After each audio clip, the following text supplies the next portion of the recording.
Buenas tardes. Buenas tardes. Buenas tardes. Buenas ¿Cómo tardes. está Alison, Pablo? ¿Qué tal? ¿Todo bien y usted? Bien, Steven, ¿qué tal? Súper bien. Qué bueno. Gracias.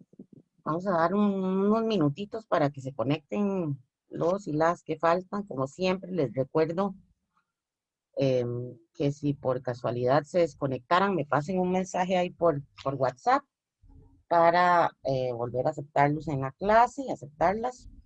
Em, Hay varias personas hoy que tienen problemas porque como que hay un sector de San José que no tienen electricidad, entonces me imagino que habrán varios compañeros y compañeras que no se van a poder conectar a la clase.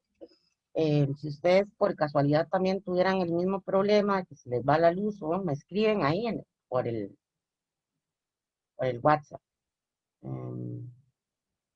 Además, como siempre, les recuerdo que esta clase está siendo grabada y bueno, vamos a dar un par de minutos más, porque sí hay más gente ahorita tratando de ingresar.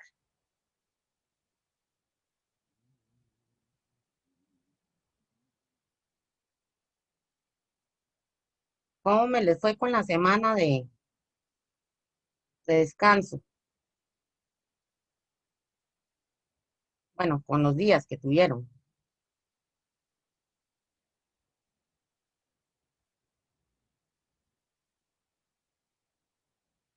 ¿Lograron? Si te soy sincero, la verdad yo me puse como al día con los demás trabajos. Sí, sí, por lo menos les dio ese chance de Sí, ponerse al porque día, porque la verdad es que sí, está difícil, porque dejan muchísimas tareas, muchos trabajos, etcétera, en muchas clases, y yo también me sentía también un poco atrasada, pero ya también logré ponerme al día qué con dicha. muchas cosas que tenía que hacer. Pero bueno, no por esa semana, sino porque tenía que hacerlo, debía hacerlo. Y bueno, yo siempre les sugiero que se hagan un horario, que es importante. Con el horario se ordena mucho uno. Entonces, si no lo tienen y tal vez quieren intentarlo, a mí me ha funcionado. Un minuto más y ya les paso al profesor.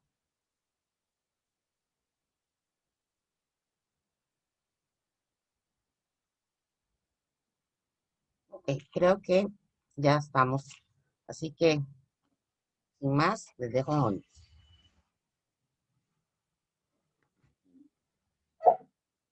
Buenas tardes, ¿cómo están? Buenas tardes, profe. ¿Todo bien? Bien, Buenas tardes, profe, ¿qué tal? ¿cómo te va? Vamos a, buenas. Bueno, vamos a apurarnos un poco en estas pocas lecciones que faltan con estos últimos temas del programa que tenemos. Ya hemos iniciado la temática de filosofía de la física, hemos hablado de Galileo, de Kepler, pues se sabe que un poco a grandes rasgos, por falta de tiempo, de Newton, el tema de la gravedad y la gravitación, que es esencial, es que el eje conductor de todos los comentarios que estamos haciendo y que vamos a hacer hasta el final. Claro que también tengo que contar con tiempo y no puedo, como me gustaría, pues subrayar un poquito más estos temas científicos tan importantes, porque pretendo explicarles también la teoría general de la relatividad de Einstein, teoría especial y teoría general de la relatividad. Y si hubiera tiempo también, el último tema sería una corriente filosófica que fue la más famosa de la primera mitad del siglo XX Y podríamos decir que de todo el siglo XX la teoría filosófica más célebre fue el existencialismo, que desarrolló el filósofo alemán Martin Heidegger, que se escribe con H-E-I-D-G con doble G, y se pronuncia Heidegger. Martin Heidegger, en una obra que se llama en alemán Sein und Zeit, o sea, ser. Zeit se escribe en alemán con Z, se escribe Zeit, se pronuncia Zeit. La Z en alemán suena TS, Zeit. Sein und Zeit, ser y tiempo. Que cuando terminó el siglo XX se consideró la obra del siglo, para que ustedes se hagan una idea de la importancia que llegó a tener el existencialismo.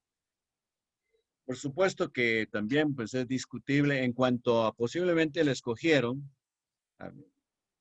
primero porque fue una obra genial en la época en que apareció, segundo porque el existencialismo que se desarrolla a través de ella en 500 páginas llegó a ser célebre al extremo de que incluso aparecieron unos vagos medio maleantes en Europa que se llamaban existencialistas sin tener ni jota de conocimientos filosóficos, y en París se las daban de existencialistas porque eran abandonados e incluso en verano dormían en las orillas del Sena y cosas de estas. Y se dice que pues, los continuadores de esas tendencias de maleantes, poco acogidos al existencialismo, fueron los hippies. Y debido entonces a esa fama que adquirió el existencialismo, se escogió a esta obra que nadie puede dudar de que fue genial, que se llama Sein und Zeit, ser y tiempo. Entonces quisiera, aparte de esta referencia que les estoy dando, por si no hubiera tiempo, me gustaría darles algunos principios fundamentales que es eso del existencialismo, pero primero tenemos que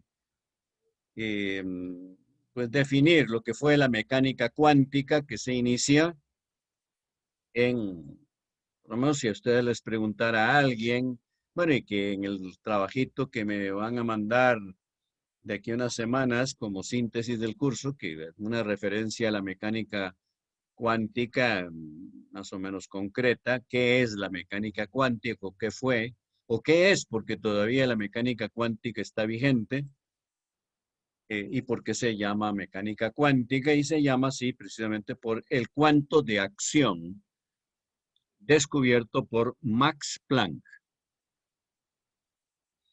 ¿Y qué es cuánto de acción? Pues es la mínima cantidad de energía que hay en la naturaleza. Esto me interesa mucho que, aunque les mandamos en las clases, están llamando en la universidad asincrónicas, les mandamos material, que tomen apunte siempre cuando yo les explico, porque ese apunte es decisivo para el trabajito que nos tienen que presentar ustedes al final como síntesis del curso. Y lo que voy, creo que hablando despacio, diciendo es esto de que a la pregunta ¿qué es mecánica cuántica? Pues es la máxima expresión de la evolución de la física y que va más allá de lo que se conoce con mecánica o física clásica, que se entiende por física clásica la tradición de la física desde Newton a Maxwell, Newton siglo XVII a XVIII, George Maxwell, que se escribe con W y doble L, bueno, Max con X, ¿verdad? W-E-L, Maxwell, es lo que se entiende por mecánica clásica. Newton a Maxwell. Y la mecánica moderna, la física, es a partir de el cuánto de acción de Max Planck. Ya dije que el cuanto de acción es la mínima medida que se ha alcanzado con algunas pequeñas variantes dentro del mismo nivel de energía en la naturaleza. La importancia que tiene esto en física y en filosofía, este cuanto de acción, inventado, descubierto, no inventado, disculpen, no inventado, descubierto. Hay una gran diferencia entre inventar y descubrir. Por Max Planck, introduce en la física y en la filosofía el principio de discontinuidad, que contradice las tradiciones físicas, el pensamiento cotidiano de todos nosotros, habitual, la lógica habitual del ser humano, que tiende a considerar las energías y los movimientos como continuos. Han de creer ustedes, porque estoy seguro, en algún momento pararé para consultarles a ustedes su opinión, que siempre me interesa mucho sus opiniones, y sondearlos un poco en cuanto a mentalidad, para comprobar algunas cosas. ¿Qué opinan de esto? De que todos nos imaginamos siempre, si no estamos influidos por estos conocimientos filosóficos y científicos, tenemos la tendencia natural, lógica, a considerar la energía y el movimiento como continuos. O sea, no hay nada para nosotros más continuo en la realidad, en la naturaleza, que el movimiento. Pero se sabe que la estructura esencial, ontológica, decimos en filosofía, del movimiento, el movimiento en sí, en su esencia, es discontinuo. Lo vemos continuo, pero una cosa es ver con los ojos y otra es ver, porque hay una analogía entre el ver sensible, sensorial, óptico, y el ver mental, el ver racional, el entender, el contemplar racionalmente las cosas. Las apariencias engañan, siempre lo ha sabido también la humanidad, para que ustedes vean que las apariencias del movimiento es que lo vemos como continuo, pero en sí mismo el, el movimiento es una cadena. ¿Y una cadena qué es? Pues un enlace de eslabones. La idea de la cadena es muy buena porque indica una discontinuidad. La estructura general de la cadena es unitaria, si no, no habría cadena o un collar. Pero eh, ese encadenamiento de los eslabones móviles en que consiste todo movimiento es en sí misma una discontinuidad. Hay una armonía discontinua. Por tanto, el principio, y vean ustedes, de discontinuidad, no solo existe en la realidad física, la realidad material, sino también en nuestras fuerzas mentales, en nuestras ideas también, nuestros estados de ánimo son también discontinuos. No estamos nunca en el mismo estado de ánimo, ni podemos estar concentrados absolutamente en ningún tema, por interesante que sea. Hay una discontinuidad en el régimen atencional, aunque estemos muy bien en forma, constantemente estamos descentrándonos o más allá de 20 minutos, los psicólogos hace muchos años comprobaron que no se puede, una persona no puede mantener más allá de 10, 15 minutos una concentración absoluta. Nuestro sistema nervioso es discontinuo. Por tanto, este descubrimiento de Max Planck del cuanto de acción es sumamente importante.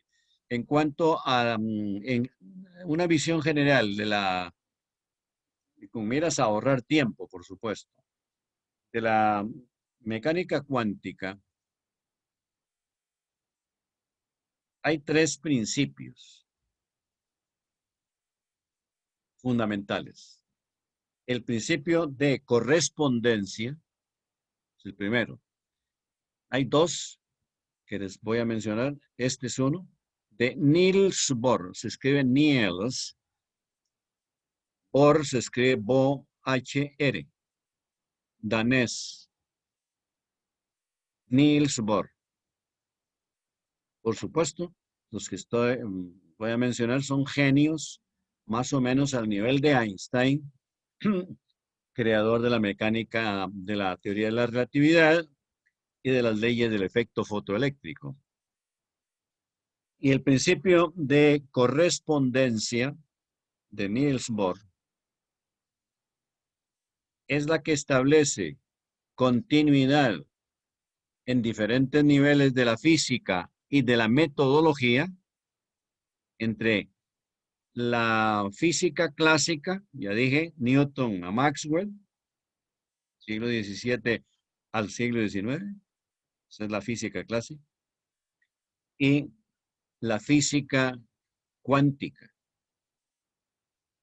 la microfísica, la física atómica y subatómica, que es en lo que se desarrollaron todas las teorías corpusculares y ondulatorias y la teoría de la relatividad en el siglo XX hasta la actualidad y el futuro. Entonces, ese es el principio de correspondencia. ¿Qué es lo que quiere decir o por qué lo introdujo Bohr? Es un principio científico y filosófico, porque se pensaba interpretar la tradición clásica como si fuera un proceso equivocado, erróneo, impreciso, matemáticamente despreciable o imperfecto, y no es eso. Sencillamente la mecánica cuántica, la mecánica clásica de Newton a Maxwell desarrolló sus teorías geniales y sus cálculos matemáticos también geniales en un nivel de la realidad material más o menos macroscópico, o sea, de percepción sensible directa, como ocurrió también con la ley de gravitación universal de Newton, con la ley de caída libre de los graves, simultaneidad de caída libre de los graves que hemos mencionado en el curso de Galileo, ¿verdad? Que no se puede cumplir, ya veremos en el tiempo que tengamos para hablar de la teoría de Einstein, que Einstein se equivocó al basarse en esa ley empírica de Galileo, porque esa ley no se puede aplicar a un principio que pretendía ser totalmente universal. O sea, todas las leyes que desarrollaron genialmente los físicos clásicos se rompen a partir del descubrimiento del el descubrimiento del cuanto de acción de Max Planck. ¿Y por qué ocurre eso? Porque es como que ustedes lleguen a un borde con su carro, a un borde que ya no pueden pasar ahí porque hay un abismo o hay un desnivel. Entonces para poder continuar, ya tienen que buscar otra ruta para tomar el nivel más profundo, mucho más bajo de la naturaleza en que se van a desarrollar las investigaciones científicas. Por tanto, al ser otro nivel, serán otras leyes, otras maneras de investigar, de realizar los experimentos, y no puede haber congruencia entre ambos niveles, porque hay un desnivel, ni puede haber correspondencia exacta o ajuste de exactitudes, porque son medidas totalmente diferentes las que tomaron los físicos clásicos a las que se toman ya a nivel astronómico o a nivel microfísico. Es un nivel que no conocía la física clásica. Entonces, de esa manera, y entonces, ¿en qué sentido correspondencia? En que la evolución de la física continúa y que no hay ninguna invalidez de todo lo anterior, porque lo anterior es perfecto, exacto, son leyes completamente comprobadas en el nivel en que llegó esa tradición clásica. Y el nuevo nivel de la física, la microfísica, la física atómica, la astronomía, ya esas leyes no pueden existir. O sea, no pueden aplicarse. Existir sí, y tienen valor eterno, pero no pueden aplicarse, porque eso es precisamente lo que, lo que determina uno de los tres principios que yo les quiero mencionar ahora. El segundo ya se refiere a que en el siglo XX hubo dos desarrollos teóricos diferentes. La mecánica ondulatoria y la mecánica corpuscular. Vean ustedes el problema que hay, y espero explicarles muy rápidamente esto, a ver si lo captan y lo anotan ahí en sus cuadernos, que en el siglo XX se desarrollaron varias rutas de la microfísica. La ruta o la teoría de la relatividad de Einstein, que la teoría general de la relatividad de Einstein introduce el concepto de campo gravitacional para diferenciarse de la ley de gravitación universal de Newton. Ya es otro nivel. Por una parte, entonces, la teoría de la relatividad. Vean las teorías que tienen que anotar ustedes ahí, simultáneas en el siglo XX. Teoría de la relatividad de Einstein, sobre todo la teoría general, bueno, especial también, las dos. La teoría ondulatoria, que parte del principio de que la realidad material en última esencia o sustancialmente, esencialmente, la materia es de carácter ondicular. O sea que se manifiesta, los fenómenos microfísicos se manifiestan como ondas. Sobre todo esto fue un desarrollo de la física en el orden de las radiaciones, que desde luego son ondas. Y además de esto, la mecánica cuántica. Siempre se pensó que el cuanto de acción descubierto por Max Planck tenía más afinidad con la mecánica corpuscular que la mecánica ondulatoria. Pero en realidad es que es independiente. La mecánica cuántica es independiente de que la materia se manifieste en algunos fenómenos como onda y en otros fenómenos como corpúsculo, como corpúsculo, o sea, pequeño cuerpo. Eso significa corpúsculo, con un sufijo en latín ulos, que es un diminutivo. Partícula y corpúsculo son sinónimos. Entonces, la materia microfísica se manifiesta en algunos fenómenos como partícula y en otros como onda.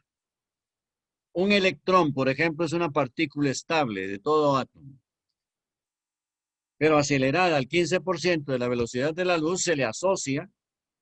Eso es un descubrimiento que mereció un premio Nobel de Luis de Broglie. Se escribe Broglie. Broglie. Creo que era marqués. Era de la nobleza francesa y un genio. Luis de Broglie descubrió la ley de proporción inversa entre la longitud de onda y la energía. A mayor energía, menor longitud de onda, por una tendencia que tiene la fuerza en la naturaleza a contraerse. Todo lo que se contrae es más fuerte que lo que se expande.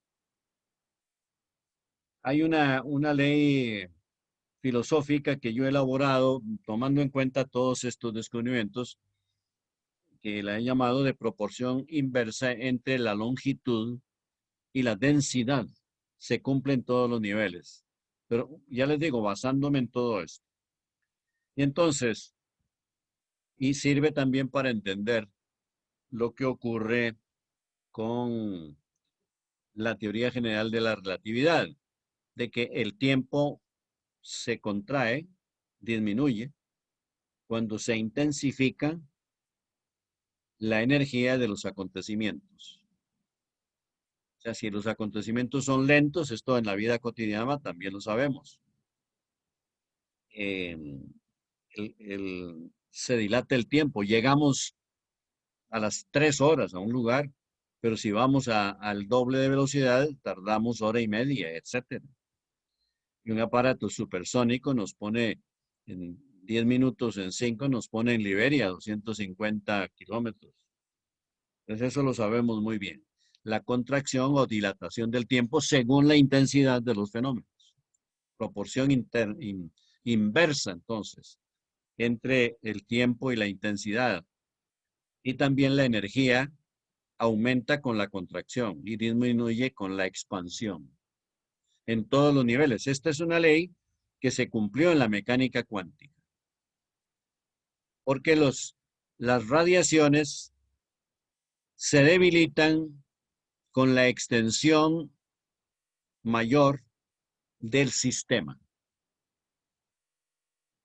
Cuanto más extenso sea un sistema de radiación, más debilidad llegan a tener las radiaciones.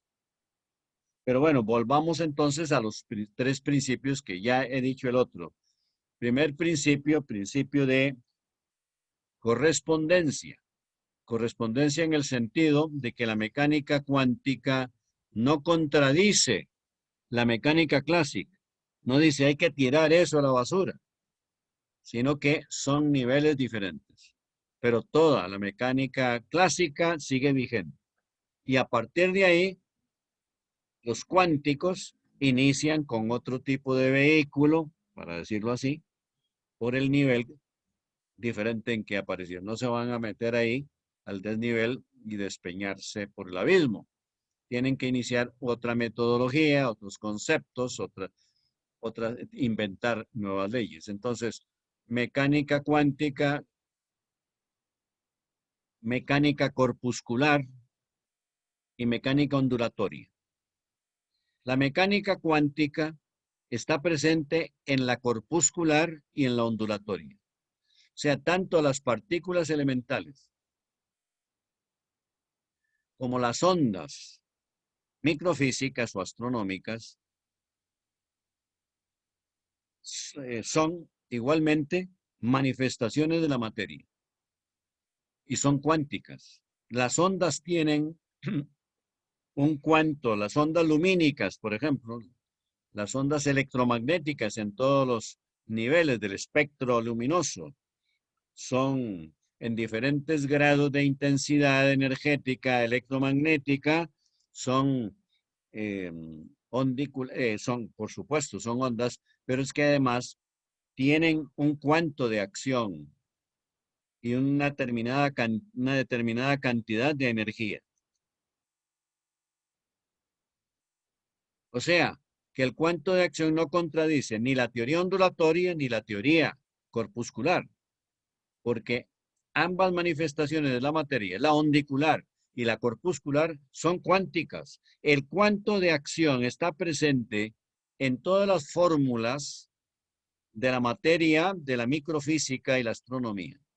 Es el máximo descubrimiento de la historia de la física después de las teorías de Copérnico del siglo XVI. Por tanto, hay algo que quiero rápidamente comentarles, y es que Max Planck, que como genio absoluto que fue, era muy generoso, y cuando el joven Einstein le mandó 2 artículos con algunas ideas geniales, los publicó en la revista que él dirigía, tan suerte de el desconocido Einstein con 26 años de edad, un humilde muchacho que trabajaba en una oficina de patentes en Zurich, en Suiza. Tenía el título ya universitario en el Politécnico de Zurich. No lo nombraron profesor porque no tenía notas muy altas. Fíjense ustedes qué horror, ¿verdad? Lo que es la mediocridad. No se dieron cuenta de que era un genio. Y entonces desde la oficina de patentes en ratos libres escribió sus artículos, se los mandó a Max Planck, con la suerte de que los cogió un genio como Max Planck y generoso y los leyó, porque cualquier otro director de revista, esto es un desconocido, ni los leo. Pero Max Planck era excepcional en todo. Y además lo propuso para que en poco tiempo lo nombraran profesor en la Academia Prusiana de Ciencias. Y además dijo, si lo que este muchacho dice en estos artículos lo podemos comprobar empíricamente en los laboratorios, se convertirá en el Copérnico de nuestro siglo.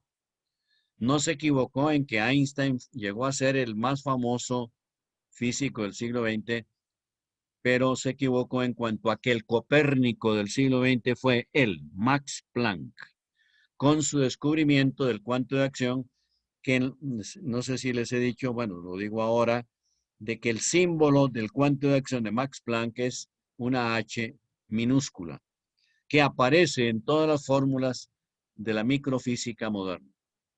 Bueno, la microfísica es moderna siempre porque es del siglo XX.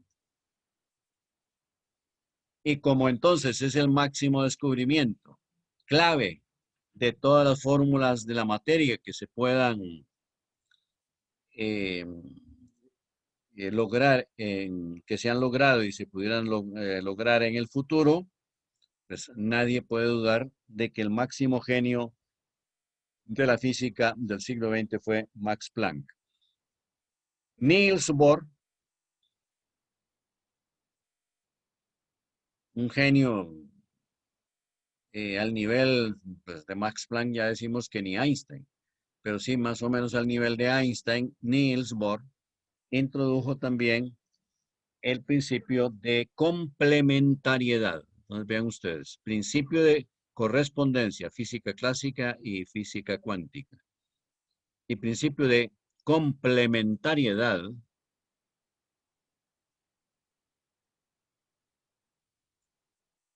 que establece correspondencia esencial entre la física corpuscular y la física ondulatoria. Es como una reconciliación porque las fórmulas y los cálculos que hicieron los genios de la mecánica ondulatoria corresponden con los cálculos que hicieron independientemente en la misma época los dedicados a estudiar las manifestaciones corpusculares de la materia. Complementariedad. ¿Por qué? Porque se dieron cuenta de que la materia no es solo ondicular, ni solo corpuscular. La primera definición, para que ustedes vean el asunto, la primera definición que se dio de la electricidad era de un flujo de electrones. El electrón fue descubierto a finales del siglo XIX por Thomson y basándose en un descubrimiento de Tomás Alva Edison, que fue la lámpara de rayos catódicos, eran negativos. No hay que confundir el otro descubrimiento que es el más célebre de Edison, que fue la lámpara incandescente, el bombillo. ¿Ah? No, esto es la lámpara de rayos catódicos, que es científicamente pues, un descubrimiento de primera magnitud y fue la base del descubrimiento del electrón como la unidad de medida de la electricidad. O sea que la electricidad era un chorro, una sucesión de electrones. Esa definición luego se modificó, claro está, porque La electricidad generalmente en la mayoría de las circunstancias físicas se manifiesta como una sucesión de ondas, no como partículas. Y el electrón mismo, ya lo he mencionado, se convierte en onda si se acelera al 15% de la velocidad de la luz. Se le asocia, es la teoría de Louis de Broglie, ya lo dije, de la onda asociada. Se le asocia al electrón sin dejar de ser electrón, queda como un centro, como un punto rodeado de un campo ondicular. O sea, el campo ondicular le sale de su propia sustancia particular, o sea, de partícula, corpuscular. Por tanto, es las dos cosas. Depende de las circunstancias, entonces, que la materia se manifieste como onda y como partícula. Paro un momento para ver cómo están recibiendo ustedes esto. A ver si alguien que quisiera comentarme algo, o cómo lo entienden ustedes. No sé, veo muchos nombres ahí, pero no sé si la persona correspondiente me está oyendo, Roberto Quiroz o Andrés Díaz.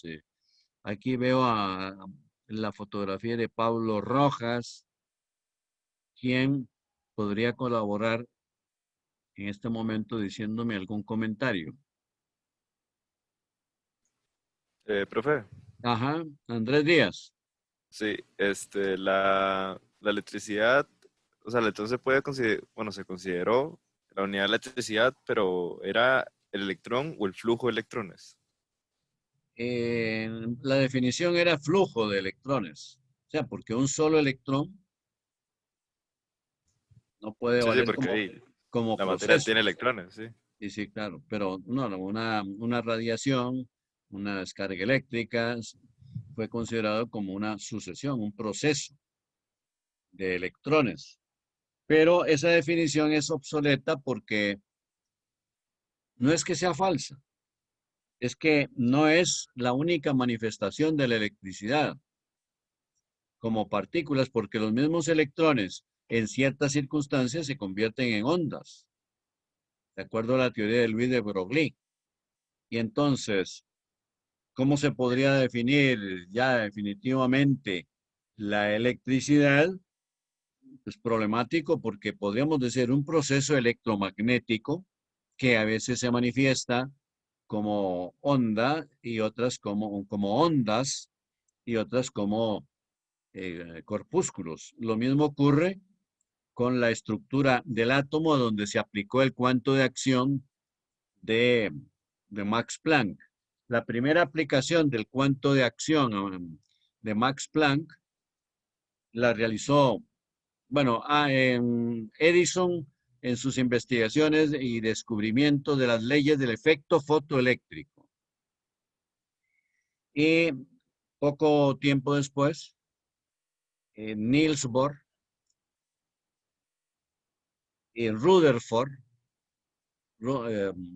se escribe con TH, Rutherford, inglés, Rutherford, eh, y Bohr elaboraron un modelo atómico que luego pues ha sido modificado, pero que ahí sigue pedagógicamente funcionando en el mundo para explicar esto. Se lo imaginaron como una espiral, un círculo de círculos concéntricos con su núcleo, y descubrió Niels Bohr, aplicando el cuanto de acción de Max Planck, que los electrones en torno al núcleo está integrado por protones y neutrones, y unas 120 se ha llegado a saber, unas 120 partículas elementales, está rodeado permanentemente de círculos concéntricos donde hay dos electrones, uno hacia la derecha, se mueve hacia la derecha en su órbita y otro hacia la izquierda.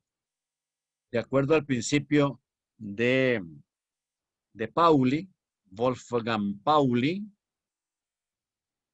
solo puede haber dos electrones en cada órbita cuántica, y que al pasar de una órbita a otra de electrones hay un salto energético. De la periferia del átomo hacia el núcleo va aumentando la energía. y va disminuyendo, por lo tanto, a partir del núcleo hacia afuera. Los electrones periféricos, ya que cierran el círculo del átomo, son los más débiles, los menos veloces y los que tienen menos carga electromagnética. Entonces, para que ustedes vean la importancia del cuento de acción de Max Planck, que se aplicó a la estructura energética, que es una estructura cuántica del átomo, todos los átomos. Por supuesto que se han descubierto órbitas que no son circulares, como las imaginaron Rutherford y Bohr, porque los átomos más pesados, el uranio y los transuránicos, tienen órbitas más estrechas, hay una concentración mayor de energía y hay órbitas que no son circulares, sino más bien alargadas. También a nivel planetario se sabe que las órbitas, no todas las órbitas planetarias son más o menos circulares, sino que algunas son elípticas. Y no todas son elípticas, son diferentes grados de elipsis, de acuerdo a la primera ley de Kepler, que la hemos mencionado en algún momento en el curso. No sé si Andrés Díaz quisiera decir algo, porque todo esto lo he estado explicando por la sugerencia suya. Sí, bueno, tenía otra duda sobre, usted mencionó que los de la mecánica clásica, los físicos, ocupaban otras leyes para entender los fenómenos de la mecánica cuántica. Pero mi pregunta es, ¿con las leyes de la física moderna se podrían explicar los fenómenos de la mecánica clásica o siguen siendo falta las leyes de la mecánica clásica? Desde luego que sí, la pregunta es muy útil para todos y también para mí porque me obliga a subrayar algo dentro de lo que he explicado, que es el principio de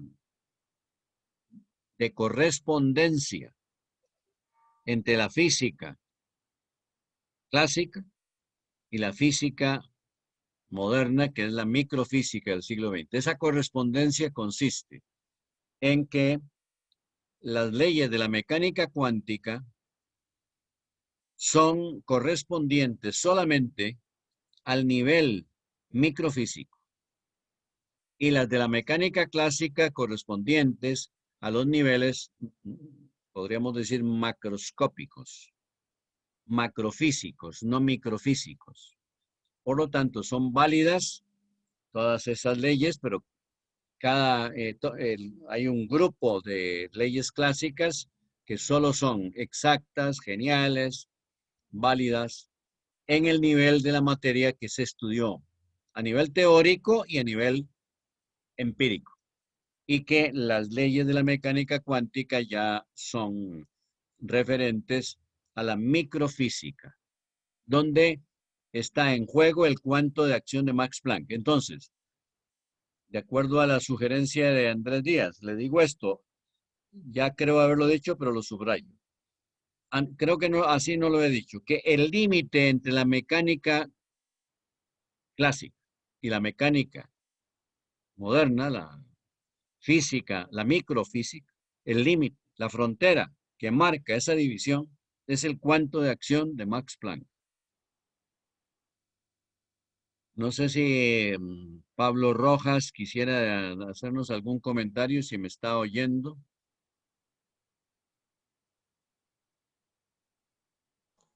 Sí, profe, la verdad no. Creo que todo me ha quedado claro.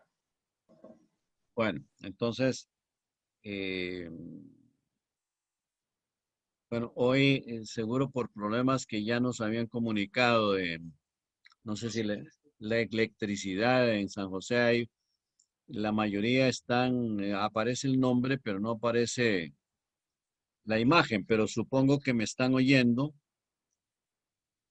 Por ejemplo, Elian Amador, no es para comprobar si están o no están, sino para tomarlos en cuenta. O esta señorita Grace Quesada, que está ahí muy sonriente, solo que en la fotografía. Profe, aquí estoy Ah, escuchándolo. bueno, no sé si se le ocurre alguna duda o algún comentario en esto. No sé si como yo me entusiasmo siempre, desde la primera clase que di en mi vida hasta esta, que es, bueno, espero que no sea la última, me entusiasmo con todos los temas, entonces a veces acelero un poco, pero creo, no sé si tuvieron, le pregunto esto a usted y a los otros, si pudieron apuntar lo esencial de esto, estos tres principios de la mecánica cuántica, todavía no he dicho el tercero, que es el principio de incertidumbre de otro genio, Heisenberg. Werner con W. Werner Heisenberg. Un genio tan grande como Einstein, como Bohr, y fueron compañeros, Bohr y él. Werner Heisenberg introdujo el principio de incertidumbre. También se menciona como principio de indeterminación. Y fue muy útil física y filosóficamente porque el principio de incertidumbre de Heisenberg, repito, se escribe Heisenberg, con B, por supuesto, y G al final. Heisenberg, con H. Heisenberg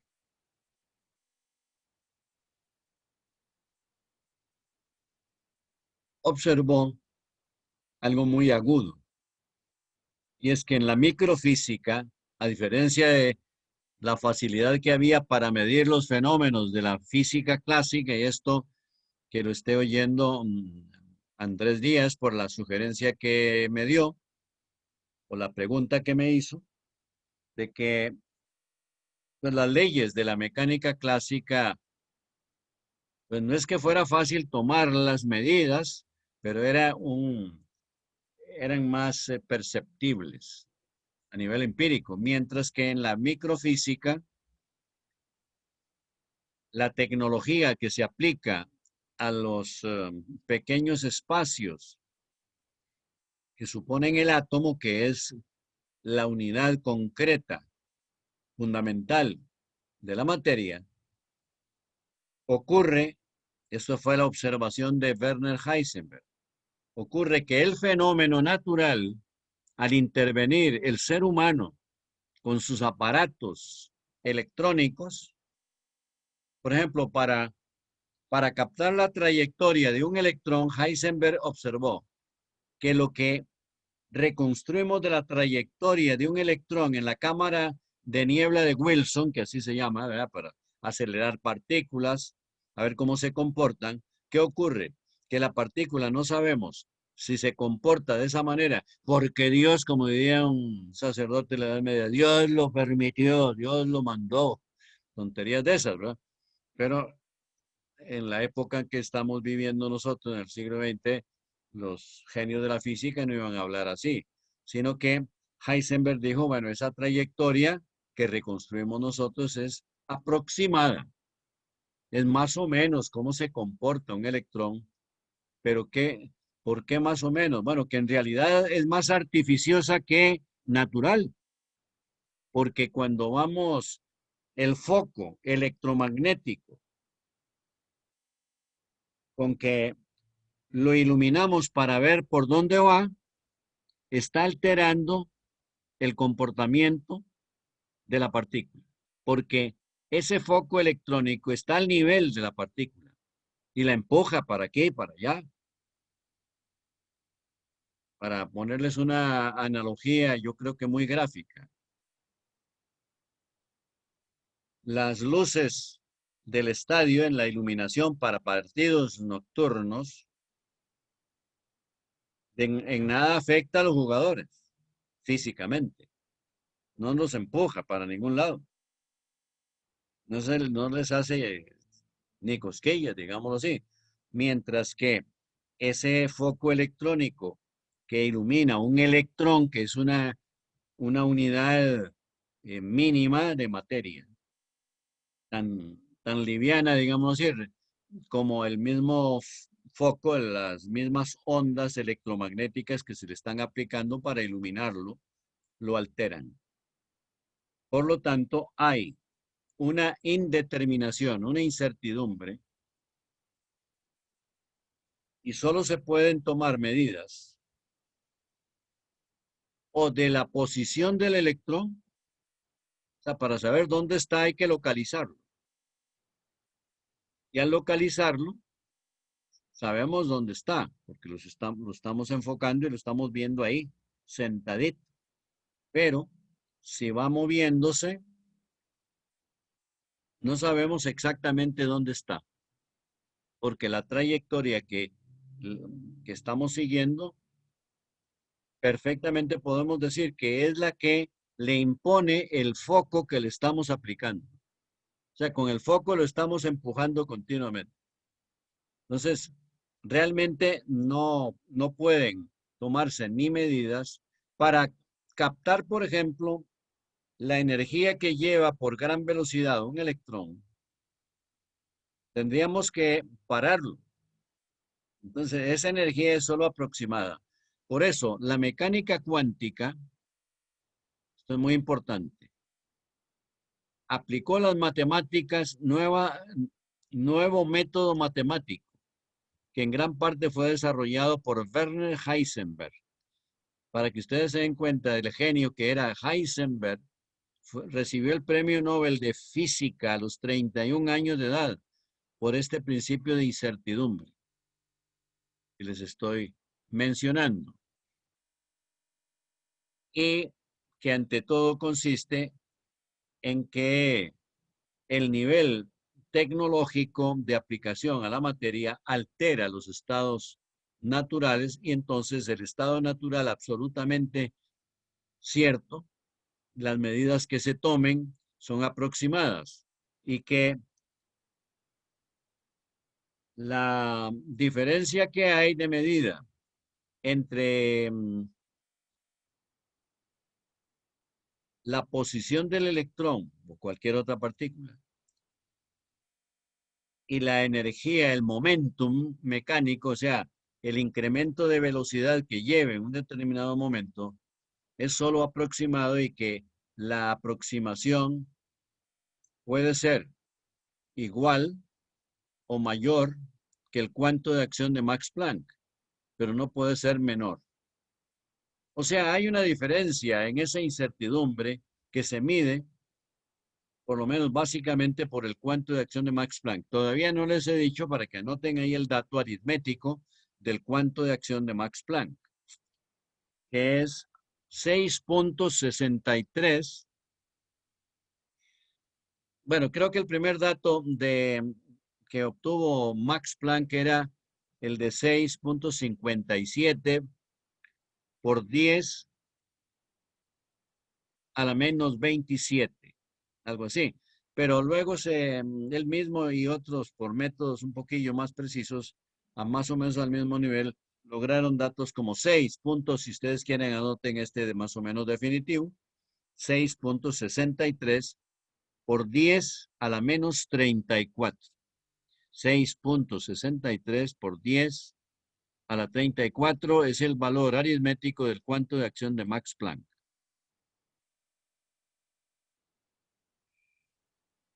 Yo no sé si ustedes creen para pasar o podemos, bueno, para pasar al otro tema del programa, porque yo no me puedo dar el lujo de hablar más precisión o con más amplitud de este tema porque necesito cumplir con otros temas que me interesan mucho. Ya les he mencionado el existencialismo.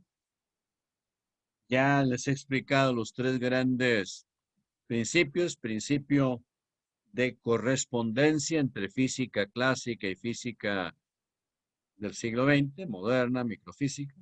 El principio de correspondencia.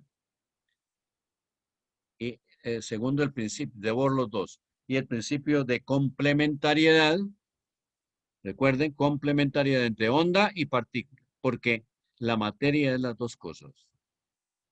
Que en las tres grandes teorías, dejando a un lado la teoría de la relatividad de Einstein,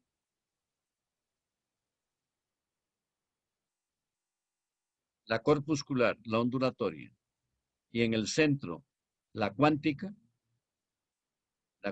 viene a ser como el eje que une a las dos.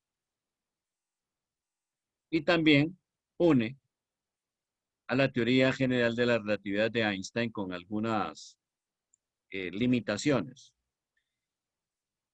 Y entonces quisiera por lo menos darles, empezar a darles, porque tampoco lo puedo dejar así muy, porque entonces no lo aprovechamos, muy al desnudo, digámoslo así, o muy escueto, el tema de teoría general de la teoría de la relatividad de Einstein. Pero para un momento para ver si se les ocurre alguna duda de lo que hasta el momento les he explicado hoy, o si pudieron tomar apuntes o cómo anda la cosa. No sé si le puedo preguntar a Miguel Aranguren, si me está escuchando.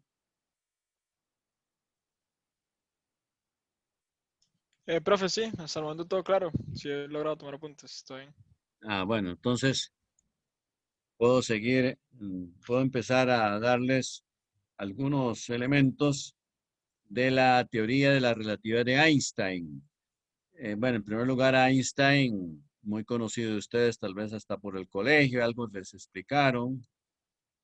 Nació en 1879 y murió en 1955.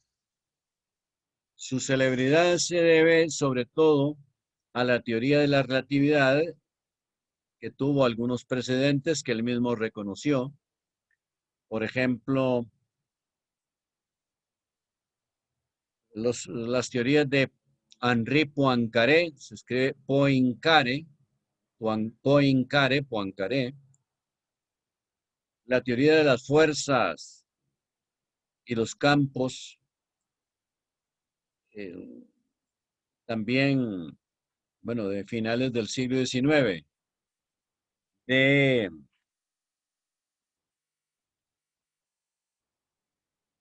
hay varias teorías del campo en el siglo XIX, pero sobre todo deben tomarse en cuenta algunos grandes adelantos de Boltzmann, que fue maestro de Max Planck. Boltzmann, sobre todo Boltzmann, pero yo creo que el más cercano, y yo así lo reconoció, dos muy cercanos al desarrollo que le dio Einstein en la teoría de la relatividad, es Mach. Ernest Mach, que se escribe Mach con Che. Esa Che, final de sílaba, en alemán suena como J. Mach. Ernest Mach se escribe. Y el otro, Lorentz, que se escribe con TZ al final. Lorentz, que fue admiradísimo y queridísimo por Einstein. Einstein se refirió en varias ocasiones, yo tengo textos por ahí, donde dice que la inteligencia y la persona de Lorentz, que era holandés, son verdaderamente maravillosas. O sea que Lorentz era un ser esplendoroso en el universo. Y es que las teorías de Lorentz sobre la contracción del espacio, como también las geometrías, anoten ahí que precedentes de la teoría de la relatividad de Einstein son las geometrías no euclidianas. que son las teorías de una nueva geometría que rompía con los principios de la geometría euclidiana que nosotros hemos estudiado desde la escuela primaria, en el colegio, que la aplican carpinteros, ingenieros, es para el mundo macroscópico, estático, de los espacios perceptibles a simple vista, y que descubrieron, intuyeron genialmente que el espacio no es solo eso, que hay un espacio dinámico, transformatorio. Ya había precedentes de esto. En un filósofo del Renacimiento que se llamó Nicolás de Cusa, que lanzó el principio que todas las figuras geométricas se reducen e irradian de la circularidad y se transforman unas en otras. O sea, que una línea o un rectángulo demostró Nicolás de Cusa que es un círculo elevado a dimensiones infinitas. O sea, que hay una divergencia y convergencia de todas las figuras geométricas en un espacio dinámico, genético, transformatorio. Y como la teoría de la relatividad estableció que los fenómenos gravitatorios cambian, que no son estáticos como había pensado Newton con su ley de gravitación universal, sino que dependen de lo que Einstein llamó campo gravitacional, que impone las leyes gravitatorias a todos los fenómenos que caen en él. Entonces, esos son precedentes de la teoría de la relatividad de Einstein, que tiene dos niveles. Primer nivel es ya inmediato a los fenómenos empíricos, el de la teoría especial de la relatividad, en que lanza el primer principio, que es que no hay, como en Newton, vean ustedes, el problema de la teoría clásica y la teoría moderna, que no se contradicen, sino que están en niveles diferentes, de acuerdo a lo que me preguntaba hace un momento Andrés Díaz. No se contradicen, sino que están en niveles diferentes. En la física de Newton, los valores de la materia, la masa, el volumen, las medidas del tiempo, las medidas del espacio, la forma, la materia, son valores fijos que no cambian nunca, porque es una visión estática del mundo que percibimos.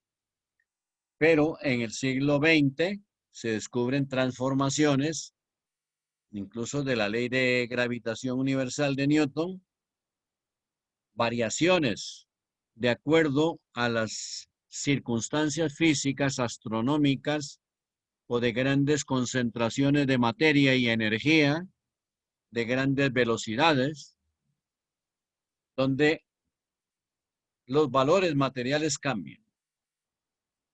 Ya hemos hablado de que un electrón se convierte en un campo ondicular si lo elevamos al 15% de la velocidad de la luz. ¿Sí? José Gabriel. Quería hablar José Gabriel. No, profe, fue un error del micrófono. Ah, bueno. ¿No quiere decir nada? La verdad, no. Bueno, procuren que se les ocurra algo cuando yo les solicito a ustedes su opinión, o que digan algo, porque si no me siento como que no soy un fundador de religiones para hablar en el desierto. Y como no hay presencialidad, pues tengo que agarrarme ahí de las imágenes de ustedes. Entonces, pero bueno, sigamos adelante. Hoy noto, pues esto de que hay pocas imágenes ahí, por las razones que mencionábamos. Entonces, vean ustedes que el primer principio de la teoría especial de la relatividad y que sirve también para la general de la relatividad es que el espacio y el tiempo se complementan, se influyen, los valores temporales influyen en los espaciales y los espaciales en los temporales. En Newton, esas medidas nada tenían que ver entre sí, ni se perturbaban ni nada. Por tanto, un cambio en el espacio, en las distancias, por ejemplo, si son muy grandes, altera la geometría y altera también el tiempo de los procesos. Eso es fundamental. Otro principio. Los fenómenos físicos y sus leyes dependen de un sistema de coordenadas determinado. Y valen dentro de ese sistema de coordenadas, no para cualquier otro. Para que un sistema de coordenadas corresponda con otro en medidas, en valores, en conceptos de los fenómenos, tienen que estar coordinados. Completamente coordinados en espacio y tiempo y movimiento. Les voy a poner un ejemplo clarísimo, que yo creo que es muy, o sea, inmediatamente entienden ustedes. La diferencia que hay de los fenómenos al pasar de un sistema a otro, lo observamos nosotros toda la vida cuando tal vez alguna vez hemos yendo en el carro nuestro o en el bus, que si ustedes tiran una lata de lo que sea, a la velocidad de 60, 70 kilómetros por hora, al caer al suelo, recibe una energía en el momento mismo en que pega en el suelo, una energía como si la hubieran lanzado con un cañón. Una concentración de energía. ¿Qué es lo que ocurre? Que hay un desnivel entre el suelo, que está quieto, y la velocidad que lleva el bus o el carro.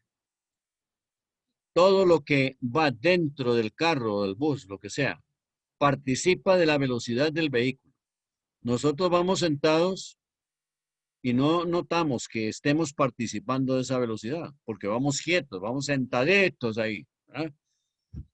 Pero si de un momento a otro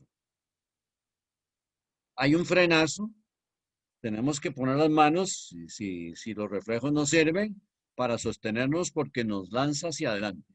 O sea que la velocidad, este es un principio genial de Einstein, entre otros, de la teoría general de la relatividad, que ya en el ejemplo que estoy poniendo se da a nivel de teoría especial, porque la velocidad del vehículo fundamenta un campo gravitacional invertido hacia adelante, hacia un punto indefinido hacia adelante. O sea, nosotros íbamos quietos, pero al mismo tiempo acelerados. Quietos y acelerados. Parece absurdo, contradictorio, pero es así. Y al parar, de pronto, seguimos la dirección del movimiento cuando se estaba realizando. Yo creo que está muy claro eso. Y desde luego que si ustedes, ojalá que no lo hagan nunca porque se matan, van en un carro a 70 kilómetros por hora y abren la puerta y se lanzan, van dando tumbos y se despedaza su cuerpo completamente porque la velocidad, la energía de esa velocidad la llevaban en el cuerpo sin que se dieran cuenta. Y el cuerpo está, el suelo está estático. O sea, hay una contradicción entre el sistema de coordenadas del suelo y el sistema de coordenadas del vehículo acelerado. O sea, para que ustedes se puedan pasar a otro sistema, tiene que estar coordinado, ir a la misma velocidad. Si ustedes quieren pasar de un vehículo a otro, tienen que ir a la misma velocidad. Digamos que ustedes vayan en un camión, si quieren pasar al otro, al cajón del otro camión. tienen que ir a la misma velocidad y no hay ningún problema. Pero si se quieren trasladar al suelo, ya verán lo que les va a pasar. Entonces, clarísimamente se ve la idea genial de Einstein de que los sistemas de coordenadas, los sistemas de referencia determinan los fenómenos dentro de ese sistema, pero no respecto a otro sistema. En el suelo hay otros fenómenos. Creo que con esto ya, y también que la energía o el espacio y el tiempo se corresponden porque cualquier cambio en la distancia de los fenómenos altera la apreciación que tenemos de ellos. Dos fenómenos son simultáneos, esta es la relatividad del tiempo. Un ejemplo, si en la Luna ocurre algo como hace muchísimos años, pregunten a sus bisabuelos que deben recordar algo de eso, se transmitió el aparato que llevó, los Estados Unidos mandaron a Armstrong a la Luna y a otros dos. En el momento en que Armstrong pisa el suelo de la Luna, eso se está transmitiendo a la Tierra. Como la distancia entre la Luna y la Tierra es de unos 370.000 kilómetros, quiere decir que con un atraso, que no es nada, ¿verdad? Pero que es un atraso. ¿Son simultáneos? Pues sí, pero con una diferencia de 1,5 segundos por la distancia que hay entre la Luna y la Tierra. Es otro ejemplo que les pongo de esa relatividad del tiempo y del espacio. Las distancias influyen entonces en los valores que podemos tomar de los fenómenos. Y desde luego otro principio. El tiempo es inversamente proporcional a la intensidad o rapidez de los fenómenos físicos. Y entonces el próximo día voy a ver si perfilo concretamente y empiezo la teoría de la general de la relatividad y ojalá pueda empezar, haya tiempo para empezar ya uno de los últimos temas que sería el de el existencialismo que les había mencionado hace un rato y algunos datillos les di. Para un momento, para ver antes de despedirme, para que pasemos la lista, si alguien me quiere decir algo.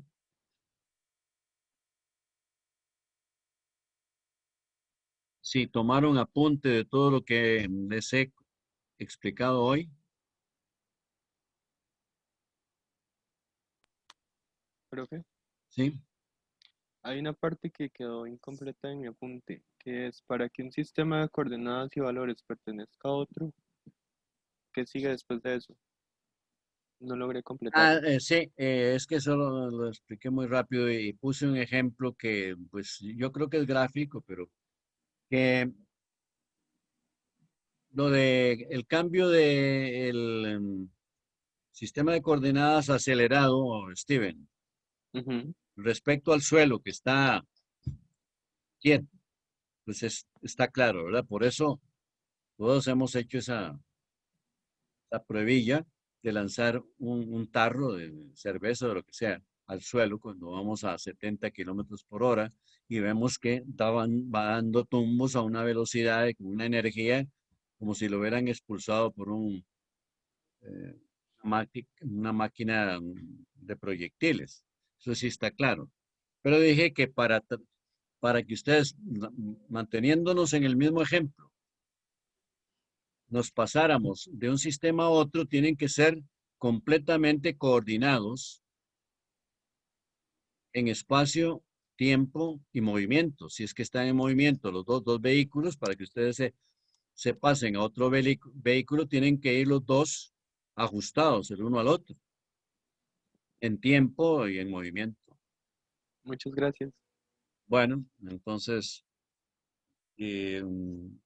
doña Cintia va a pasarle lista, entonces me despido y mucho gusto y nos veremos de aquí a 15 días porque la próxima semana, no, pero sí, la próxima semana tenemos también con ustedes.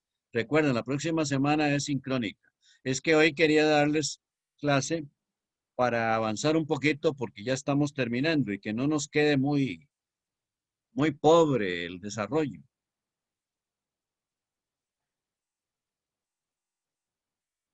Chao, profe, Luego, gracias. bueno, Hasta luego. Gracias. Gracias, profe. Dios. Gracias, profe. Bueno, Gracias, profe. Buenas noches. Gracias, profe. ahí está otra vez Emanuel que se había ido. Emanuel González. Pero estuvo oyendo, Fue que se ¿verdad? me fue un toque el internet. Ajá. Sí, Bueno, tuve problemas con la conexión. no te preocupes por nada. Bueno, hasta luego a todos. Vamos a ver la lista para... Hasta luego. Bueno, Bueno, Jorge Ulate. Jorge. Presente.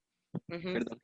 Veo que me faltan 2 personas, habían 38 participantes. ¿Alguien se desconectó? ¿No vieron? Edelvais Navarro. Finalmente, Edelvais, ya me aprendí tu nombre. Presente, espera ya. Miguel Aranguren.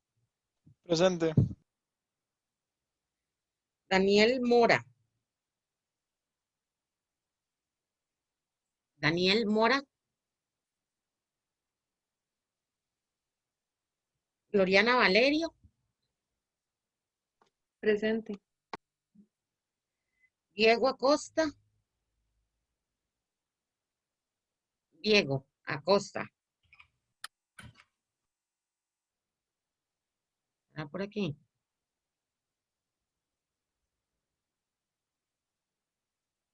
No lo veo. Bueno. Permítanme. Justin Alvarado. Justin, ¿se pudo conectar? Sí, aquí estoy presente. Perfecto. Henry Álvarez, que fue quien creo que me dijo que estaba con problemas. También, Henry, ¿estás por ahí? Henry. Ok, Eiran Amador. Presente. Gracias, Eiran. María Claudia Arce. Presente. Gracias. Santiago Arguedas. Presente. Paola Arrieta. Paola Arrieta.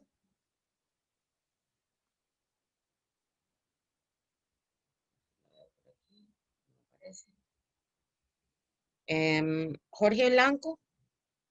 Presente. Gracias, Jorge. Carolina Campos.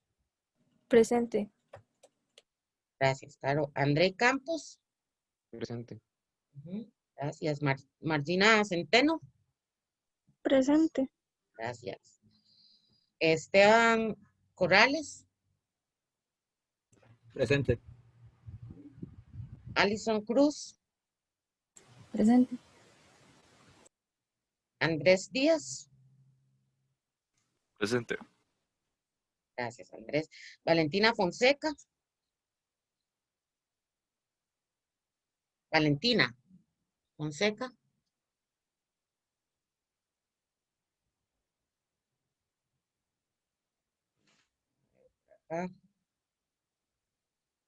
Cristel García. Presente. Gracias, Cristel. Amanda García. Amanda. Presente. Roberto González. Presente. Gracias. Presente. Gracias, Roberto. Emanuel González. Ahí lo vi a Emma.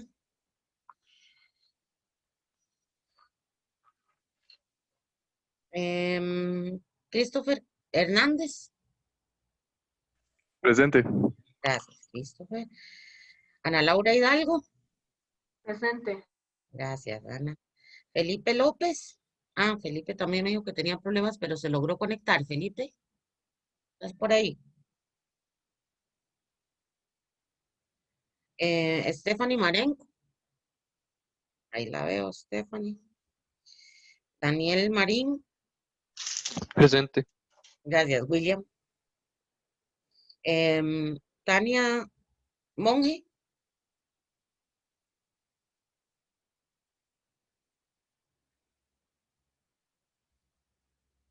Tania, Sofía, Monge.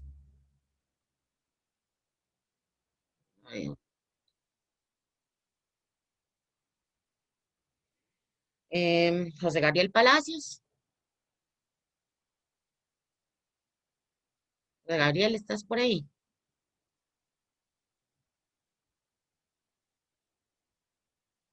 A ver si está por aquí. No tiene.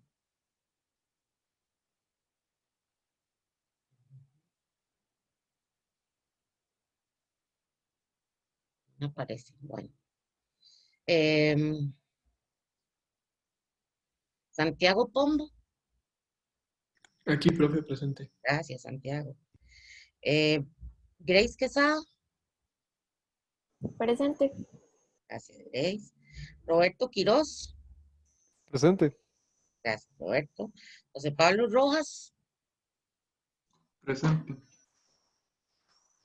Kevin Rojas. Presente. Gracias, Kevin. Gracias, chicos. José Alberto Romero. José Alberto Romero. A él se le había ido la luz. Ah, él fue el que se le fue la luz. Gracias.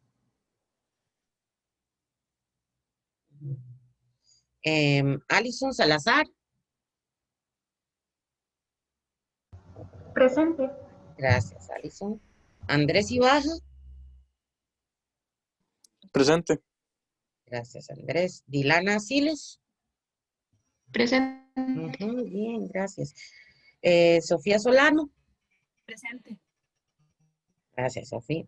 Brandon Zamora. Presente. Gracias, Brandon. Win Shen. Presente. Gracias, Win. Luis Ángel Zumbado. Presente. Bien, gracias. Y Sofía Zúñiga. Presente. Gracias, muy bien. Bueno, perfecto. Entonces nos vemos la próxima semana, que también la clase va a ser virtual y de la misma forma yo siempre les aviso ahí por WhatsApp. ¿Está bien? Que tengan una excelente semana. Hasta luego. Gracias Buenas a noches. todos y a todas. Y cualquier cosa. Gracias, igual. Buenas noches. Gracias. Buenas noches. Buenas noches. Buenas noches, Roberto. Buenas noches. Buenas noches, Sofi.